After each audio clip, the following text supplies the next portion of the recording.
Mateus capítulo 26, versos 40 e 41, está escrito assim: E voltando para os seus discípulos, achou-os adormecidos. E disse a Pedro: Então nem uma hora pudeste velar comigo? Vigiai e orai, para que não entreis em tentação. Na verdade, o espírito está pronto, mas a carne é fraca. Essa passagem relata o momento que precedeu a morte de Cristo, o momento em que ele foi orar no Getsêmani. A Bíblia nos conta que Jesus levou 3 discípulos com ele, e um deles era Pedro. Jesus estava aflito, pois, mesmo sendo filho de Deus, a sua condição humana temia o que estava por vir, pois ele experimentaria o cálice da ira de Deus. Então ele pede para seus discípulos ficarem ali e orarem por ele. Quando ele volta, os discípulos estão dormindo. Porém, quando Jesus vai repreendê-los pela atitude, ele dirige a palavra primeiramente a Pedro. Você já parou para pensar o porquê disso? Pedro era uma pessoa fervorosa, muito impulsivo, sempre se declarando a Jesus e jurando que estaria sempre ao lado dele. Talvez por isso a indignação com Pedro, pois Jesus contava com ele. E mesmo sabendo que Pedro o negaria, Jesus também sabia que Pedro havia sido escolhido pelo Senhor para pregar o Evangelho. E também sabia do potencial que Pedro tinha quando estivesse sendo usado por Deus.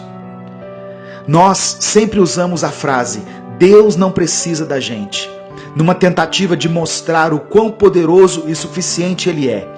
Mas muitas vezes essa frase apenas revela o quão negligentes nós somos em relação às responsabilidades que Deus nos deixou. Deus não precisava ter feito nada do que Ele fez, nem ao menos precisava ter criado o mundo, porém Ele quis fazer assim. Entende que o precisar é uma condição nossa e o querer é uma condição dele? Deus não precisa que você o adore, que você revele a glória dele ou que você ame o seu próximo, mas Ele quer que você faça isso. É a vontade do Senhor. Então podemos parar de repetir que Deus não precisa de nós e devemos começar a agir de acordo com a vontade dele, pois Ele nos escolheu para cumprir os seus propósitos aqui na terra. Eu quero orar por você. Senhor, obrigado por sua palavra. Nós pedimos perdão por sempre atribuir ao Senhor uma responsabilidade que é nossa. Somos negligentes e perversos, a ponto de usarmos a sua própria palavra conforme nos convém. Nos encha com sua compaixão e com o seu amor pelas pessoas, a ponto de não adiarmos mais a pregação do seu Evangelho a todos que necessitam ouvi-lo. Eu oro em nome de Jesus. Amém. Você sabia que as mensagens Minuto com Deus também foram lançadas em formato de livro? Uma mensagem para cada dia do ano. Acesse www.upbooks.com.br/Minuto com Deus e adquira o seu.